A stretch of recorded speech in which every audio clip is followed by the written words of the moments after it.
बहरहाल बीते शनिवार को एबीपी न्यूज के शो प्रेस कॉन्फ्रेंस में छत्तीसगढ़ के सीएम भूपेश बघेल ने छापेमारी को लेकर भविष्यवाणी की थी, जो आज सच साबित हो गई है। इनकम टैक्स ने देश के अलग अलग राज्यों में छापेमारी की है।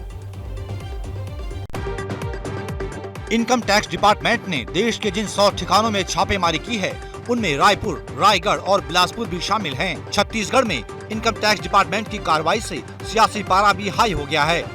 सीएम भूपेश बघेल ने आईटी के बाद ईडी के आगमन की भविष्यवाणी भी कर दी। मैं पहले ही बोला था, अभी कौन सा आया है?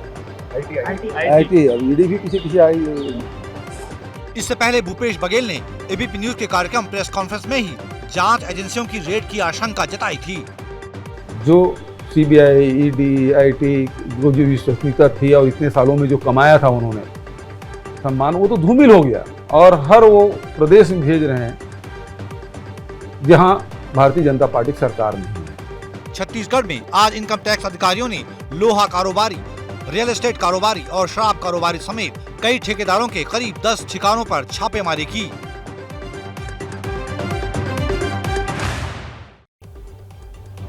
चंदे के खेल में टैक्स चोरी को लेकर इनकम टैक्स ने देश भर में करीब 100 ठिकानों पर छापेमारी की है।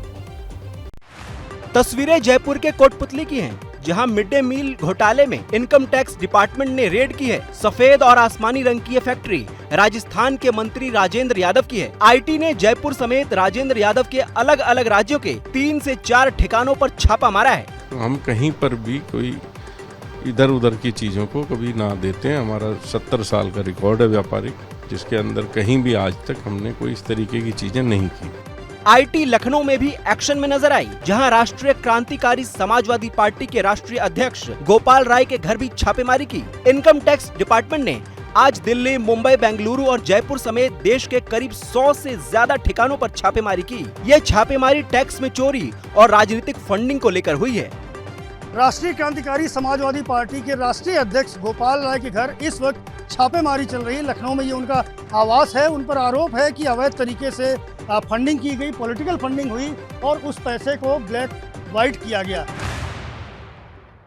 देखिए, इस वक्त की बड़ी खबर आपको बता दें, अनंतनाग में बिजबेहरा इलाके के थाजीवारा में पुलिस और आतंकवादियों के बीच मुठभेड़ में 2 आतंकवादी मारे गए हैं।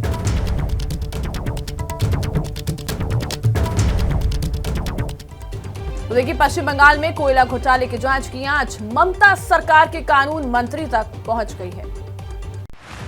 तस्वीरें पश्चिम बंगाल के आसनसोल की हैं, जहां सीबीआई ने ममता सरकार के कानून मंत्री मलय घटक के 6 ठिकानों पर छापेमारी की। इस छापेमारी में मलय के भाई अभिजीत घटक के ठिकानों पर भी सीबीआई की टीम ने रेड की। मलय घटक आसनसोल उत्तर सीट से विधायक हैं और ममता सरकार में कानून मंत्री की कुर्सी संभाल रहे हैं। बता दें कि पश्चिम बंगाल में कोयला घोटाले की जांच ईडी और सीबीआई दोनों एजेंसियां मिलकर कर रही हैं। आरोप है कि आसनसोल के पास कनुस्तोरिया और कजोरा इलाकों में ईस्टर्न कोलफील्ड्स की पट्टे पर दी गई खानों में से कोयले का अवैध खनन किया गया था। दोनों जांच एजेंसियां ये पता लगाने की कोशिश कर रही हैं कि क्या घटक की कोयला घोटाले में कोई भूमिका थी या नहीं।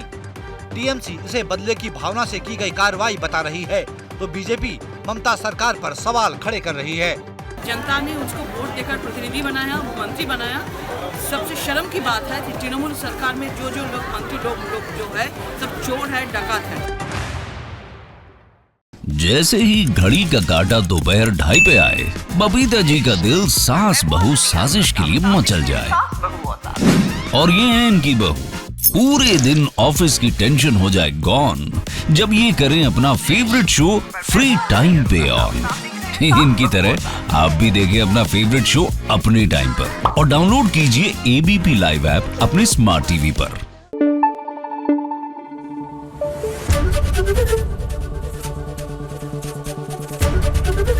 एबीपी न्यूज आपको रखे आगे।